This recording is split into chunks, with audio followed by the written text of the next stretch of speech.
এই পিছনে যেটা দেখা যাচ্ছে এটা হচ্ছে সদরঘাট। সদরঘাটের লঞ্চগুলো, সারি সারি লঞ্চগুলো বলা চলে একেবারে অলস পড়ে আছে। একসময় এই লঞ্চে প্রচুর মানুষ যাতায়াত করতো, তখন সরগম থাকতো, কিন্তু পদ্মা সেতু হওয়ার পরে এটা মোটামুটিভাবে অলস পড়ে আছে।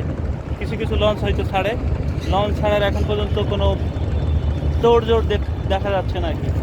আর এটা সেই বুড়িগঙ্গা, আমরা ছোটোবেলায় পড়েছি, ঢাকা বুড়িগঙ্গার তীরে অবস্থিত, খুব কষ্ট করে আমাদের মুখস্থ করতে হয়েছে।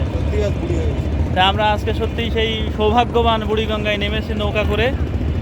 এই যে আমাদের ভাতিজা, আমাদের বিশিষ্ট ব্যাংকার লিয়াকত, বিশিষ্ট ব্যাংকার রাসেল, তার সাথে আরেকটু লেজুড় আছে, ওইটা বলা যাবে না, এটা পরে বলা যাবে।